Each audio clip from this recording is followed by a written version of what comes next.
मैं समझता हूं मैंने इतनी डरी हुई, इतनी कमजोर सरकार आज तक नहीं देखी और सरकार का मुखिया नहीं देखा कि जो लोगों के सवाल पूछने पे जिसकी टांगे कांपती हैं और जो लोगों की जुबान बंद करना चाहते हैं सिर्फ सवाल पूछने पर, आलोचना जो बर्दाश्त नहीं कर सकते, अपना विरोध जो बर्दाश्त नहीं कर सकते, इससे ज्यादा डरी हुई सरकार और क्या हो सकती है।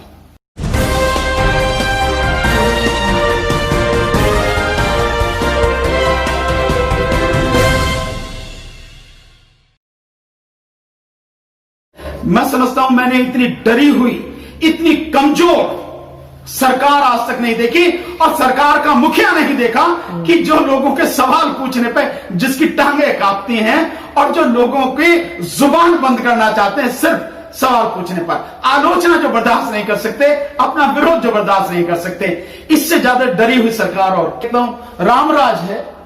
रामराज है, यही तो रामराज है कि राम नाम की लूट है, लूट सके तो लूट, योगी मोदी बैठे हैं तुरंत जाएगा छूट, तो चिंता करने की कोई बात ही नहीं है। फिर इस बात से यह सिद्ध होता है कि भैया अगर कहीं भी है तो बड़े तो बच जाएंगे, लेकिन मरेंगे वही छोटे मोटे जिनके बस की कुछ नहीं है, जो लड़ नहीं सकते हैं, जिनकी आवाज कोई सुनने वाला नहीं है, जिनकी आवाज दबा दी जाती है, वही लोग मरेंगे। जहां तक कि कोऑपरेटिव बैंक है तो मैं समझता हूं मैक्सिमम पैसा इसमें किसानों का होगा, जो कमजोर वर्ग के लोग हैं या कमजोर जो लोग हैं जिनके पास छोटा मोटा अपना बचत होती है, उन्हीं लोगों का पैसा। ग्रामीण बैंक एक तरह से ग्रामीण बैंक ही है और मोस्टली किसानों का पैसा है, तो उनका पैसा डूबता है, डूब जाए, सरकार को कोई चिंता करने वाली बात नहीं है। वैसे भी ये सरकार सारे बैंकों को आपने देखा है लगातार कम करती चली जा रही है। पहले जो बैंक थे 27 बैंक थे, उन्हें कट के जो 16 बैंक रह गए, फिर 12 रह गए और अब 4 बैंक रह गए और ये चारों भी बिकने वाले हैं, विदेशी हाथों में बिकने वाले हैं। तो ये जो सारी की सारी स्कीम सब कुछ चल रही है बीजेपी के मतलब उनका जो एजेंडा है उस एजेंडे के तहत ही ये सारे काम लगातार हो रहे हैं, एक एक करके बैंक डूब रहे हैं। आपको मैं बताऊं जो कि अभी थोड़े दिन पहले ही वित्त मंत्री ने जब ये झुंझुना पकड़ाया था 20 लाख करोड़ का, उसी दौरान उसके बाद ही एक मीटिंग बैंक वालों के साथ में की थी और उन्होंने कहा था कि आप जिसको लोन देना दीजिए, आपको घबराने की जरूरत नहीं है, आपके खिलाफ 3 C यानी कि जो CVC, CID और CAG ये कोई भी आपके खिलाफ कार्रवाई नहीं करेगा, ED वगैरह कोई आपके खिलाफ कार्रवाई नहीं करेगा, आपको जिसको लोन देना दो। तो मैं समझता हूं ये वही सारी की सारी चीजें हैं, उसी से प्रेरित है ये सारे सब कुछ। और पूरे इन बैंक के कर्मचारियों को, अधिकारियों को और इनके साथ मिले हुए जो लुटेरे हैं उन सबको बचाने के लिए ये सब कहा गया था। दिल्ली के जो MCD के हॉस्पिटल्स हैं जिसमें आप ये देख रहे हैं कस्तूरबा गांधी हॉस्पिटल है और आपके जो ये हिंदूराव हॉस्पिटल है, इन हॉस्पिटल जो MCD के हॉस्पिटल है, MCD का हॉस्पिटल का मतलब ये है कि बीजेपी सेंट्रल गवर्नमेंट का हॉस्पिटल है, क्योंकि MCD में किसकी है, MCD में किसका बहुमत है, बीजेपी का, और बीजेपी सेंटर में है तो सेंटर को ही पैसा देना है। उन डॉक्टर्स का, उन नर्सों का, पैरामेडिकल स्टाफ का, जो वहां के सुरक्षा कर्मचारी, उनका जो टोटल स्टाफ है, पिछले 3 से लेकर 5 महीने का उनका वेतन नहीं मिला डॉक्टर्स का।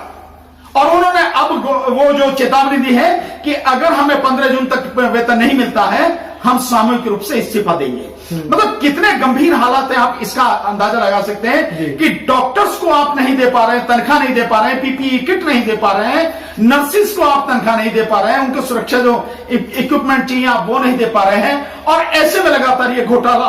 और मारा कौन जा रहा है, वही आम आदमी मारा जा रहा है, वही गरीब आदमी मारा जा रहा है, जो भी कमजोर व्यक्ति है सारी गाज उस पर पड़ रही है। PMC का घोटाला 1 साल पहले हुआ और आज भी अगर उन्हें अपने पैसे के लिए भागना पड़ रहा है, पैसे के लिए लगातार संघर्ष करना पड़ रहा अपने पैसे के लिए, तो इससे ज्यादा खतरनाक स्थिति हो। जिस एजेंडे के तहत बीजेपी काम कर रही है उस एजेंडे के तहत देश का डूबना निश्चित है। देश बर्बादी की तरफ बहुत स्पीड से भाग रहा है और ये लगातार 2 महीने के अंदर फिर ये जो बैंक है इसका डूबना, और आने वाले समय में आप देखिए इसकी स्पीड बढ़ेगी। ये निश्चित रूप से देश की वो हालत हो जाएगी जो हम सबकी कल्पना से परे है, और ये उस व्यक्ति के लिए है। अब आप एक मिनट को सोचिए आप कि जिन डॉक्टर्स को आप योद्धा कह रहे हैं, कोरोना वॉरियर्स कह रहे हैं, उन कोरोना जो योद्धा हैं उनके लिए आप थाली पिटवा रहे हो, आप मोमबत्ती जलवा रहे हो, उनके लिए फूल बरसा रहे हो, और जितने पैसे में एयरफोर्स ने पूरे देश में हवाई ये फाइटर प्लेन्स उड़ा के फूल बरसाए, उतने पैसे में उनकी तनख्वाह मिल जाती। और इससे भी कहीं ज्यादा जो ये 2 रैली वर्चुअल रैली जो करी है अमित शाह ने, 72,000 तो एक जगह बिहार में 72,000 और 70,000 से ज्यादा पश्चिम बंगाल में, दोनों जगह हैं। आप इनका खर्चा लगा लिए, लगभग 150 करोड़ रुपए की ये रैलियां हुई हैं। इनका जो पैसा है, अगर इनको देश की चिंता होती, देश के लोगों की, कम से कम उन लोगों की कि जो पिछले 3 महीने से 5 महीने से बिना पैसे के लोगों की सेवा कर रहे हैं और अपनी जान को जोखिम में डाल के संक्रमित होकर कर रहे हैं, उन्हें तनख्वाह तो दी जाए। उस समय जिस हालत में आज हम बैठे हैं यहां, वहां स्थिति भयानक होगी। और ये नीतियां तो बीजेपी की कुछ है ही नहीं। आपको क्या लग रहा है सर, लोगों का विश्वास भी कम हो रहा है इस सब के चलते? जो मैं उस दिन मानूंगा आपकी बात, जिस दिन लोग जो है ना सड़क पे आके और सरकार के खिलाफ खुल के आवाज बुलंद करेंगे, उस दिन मैं आपकी बात मानूंगा कि लोगों का विश्वास कम हो रहा है। मुझे लगता है अभी, या तो मैं ये मानता हूं कि विश्वास तो कम हो रहा, लेकिन उस लेवल पे नहीं पहुंचा है, या सरकार के प्रति जो वो होना चाहिए, गुस्सा होना चाहिए, वो भी उस लेवल पे नहीं पहुंचा है, या कोई डर है जो लोग अभी सड़क पर नहीं आ रहे हैं। मैं समझता हूं इतने बुरे हालात में लोगों को ये सोचना चाहिए कि ये सब कुछ तुम कब तक बर्दाश्त करते रहोगे, देश को लुटता पिटता बर्बाद होता हुआ कब तक बर्दाश्त करते रहोगे, ये लोगों को सोचना चाहिए। सर, रिजर्वेशन को लेकर एक महत्वपूर्ण टिप्पणी सुप्रीम कोर्ट की तरफ से आएगी, मौलिक अधिकार नहीं है। नहीं, देखिए, मैं इसमें एक चीज आपसे कहना चाहूंगा, ये सुप्रीम कोर्ट तो आज की तारीख में जो सरकार चाह रही है वो कर रही है, और हकीकत ये है कि supreme court SC, ST, OBC, minority, इनके खिलाफ है पूरी तरह से। मैं बिल्कुल स्पष्ट रूप से कहना, फंडामेंटल राइट संविधान नहीं, बिल्कुल फंडामेंटल राइट्स है। अनुच्छेद 16 में जाके देखें, फंडामेंटल राइट कैसे नहीं है। अनुच्छेद 16 में है, बाकायदा दिया गया, तो फंडामेंटल राइट कैसे नहीं है। लेकिन बात इससे बड़ी है अरुण जी, इससे आगे देखिए आप कि जिस तरह से सरकार ने हर चीज को निजी हाथों में सौंप दिया, हर चीज को निजी क्षेत्र में दे दिया, बिल्कुल अब कुछ रखा ही नहीं है सरकार ने अपने पास में। उसके बाद अगर रिजर्वेशन हो भी तो क्या होने वाला है, जब है ही नहीं सरकार के पास। तो मेरा मानना यह है कि जो होना चाहिए, ये रिजर्वेशन शब्द हटा के रिप्रेजेंटेशन होना चाहिए, और अपने प्रतिनिधित्व के लिए हर समाज के लोगों को निकल के बाहर आना चाहिए कि हमें रिजर्वेशन नहीं, रिप्रेजेंटेशन चाहिए, प्रतिनिधित्व चाहिए। इस देश में जिसकी जितनी संख्या भारी उतनी उसकी हिस्सेदारी, इस आधार पर लोगों को इकट्ठा होकर बाहर आना चाहिए। और मैं कहता हूं कि सुप्रीम कोर्ट के खिलाफ भी विद्रोह करना चाहिए, जो सारी चीजों को ताक पर रख के एक तरफा जो है सारे के सारे डिसीजन दे रही है। और सबसे बड़ा आंदोलन होना चाहिए जो निजीकरण है, इसके खिलाफ अब आंदोलन होना चाहिए, क्योंकि सब कुछ सरकारी हाथों से निकल के निजी हाथों में चला जाएगा तो ना नौकरियां रहेंगी, ना ही आरक्षण होगा। और निजीकरण करने का मकसद भी यही है। बीजेपी अध्यक्ष JP नड्डा साहब ने कहा कि वे आरक्षण व्यवस्था के साथ है। ये मतलब बड़े, आपने एक तरह से दूसरे रास्ते से आरक्षण पूरी तरह से खत्म कर दिया, और फिर आप आरक्षण के साथ में हैं। अगर आप आरक्षण के साथ में हैं तो आप जितने भी बैकलॉग पड़ा है उसे जरा पूरा कर दो, आपकी पता लग जाएगी कि आप कितने आरक्षण के साथ में हैं। बीजेपी आरक्षण के जबरदस्त विरोध में थी, है और हमेशा रहेगी, कभी आरक्षण के साथ में नहीं हो सकती। और उसने सबसे बढ़िया, हालांकि ये सारा सब कुछ चलाया कांग्रेस पार्टी ने, पर मैं तो ये मानता हूं कि कांग्रेस और बीजेपी एक ही सिक्के के दो पहलू हैं, सिर्फ कहने की बातें हैं और इनमें अंतर कुछ खास नहीं है। तो जो शुरुआत कांग्रेस ने की थी, बीजेपी ने उसको पूरी तरह से परवान चढ़ा दिया, और सिर्फ निजीकरण के कारण ही पूरा आरक्षण इन्होंने खत्म कर दिया।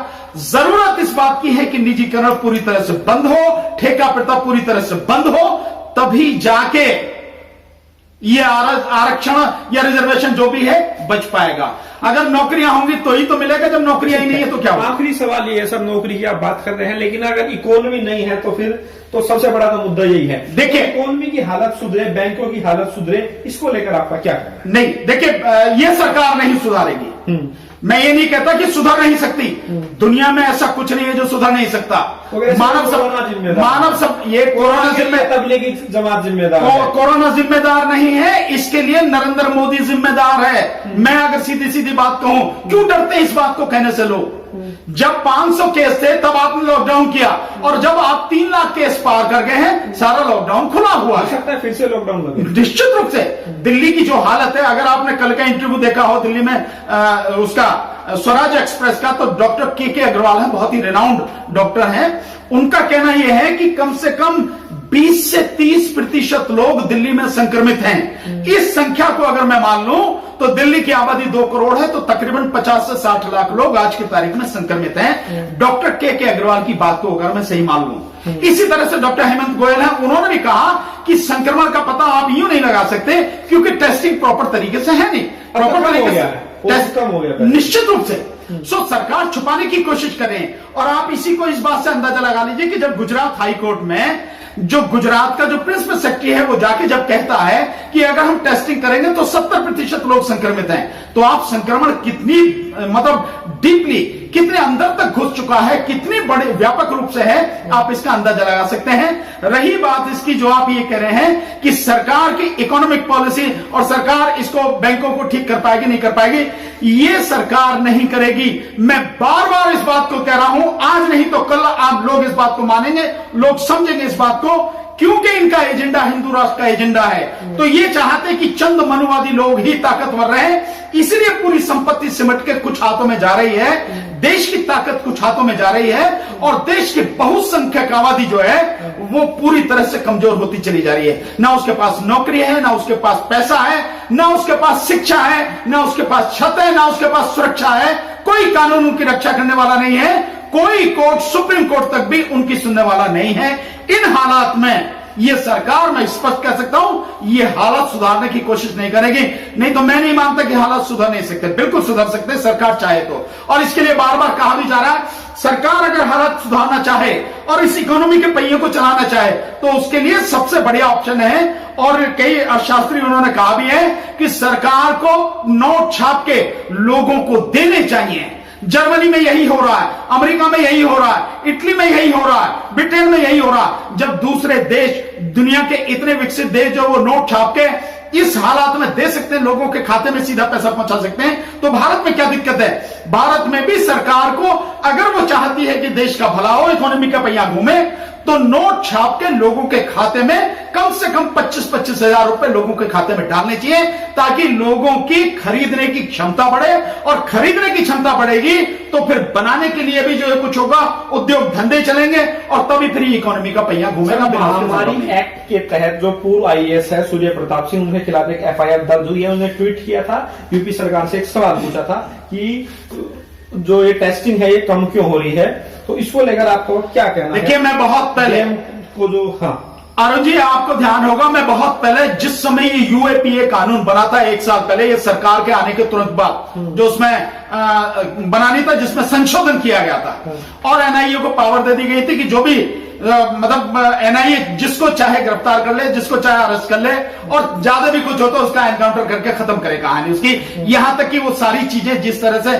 सरकार ने सब कुछ किया, सोशल मीडिया पर सवाल पूछना नहीं, मैं वही तो इसका मतलब यह है कि कोई भी व्यक्ति अगर सरकार से सवाल पूछता है, सरकार के विरोध में खड़ा होता है, सरकार की जो गलत नीतियां हैं उनकी आलोचना करता है, आप उनको, सरकार उनका गला दबाने की स्थिति में अगर आ रही है, उनका मुंह बंद करने की स्थिति में आ रही है, और ऐसे सीनियर IAS ऑफिसर्स की बात को भी वो इतना मतलब जो सिर्फ सवाल पूछा गया उस पर भी FIR कर रही है, तो इससे ज्यादा दुखद स्थिति और क्या हो सकती है? हालांकि लगभग या तो पहले ही 1300 के लगभग जो है जो लोग हैं इस UAPA कानून के अंतर्गत और भिन्न धाराओं के अंतर्गत दिल्ली दंगे के उसमें जो है, जो CA, NPR और NRC के उसमें थे, उनको अरेस्ट करके जेलों में डाला। आप कह रहे हैं कि सवाल पूछना जो है अब टेढ़ी खीर हो गया, तो क्या आपको डर नहीं लग रहा है? नहीं, देखिए, डरना क्या है, किस बात के लिए डरना है? जब तक मौत आई है मरूंगा नहीं, और जब तक आई नहीं है, जब तक जिस दिन आएगी उस दिन मैं बचूंगा नहीं, तो इससे डरना क्या? और इनसे डरना है,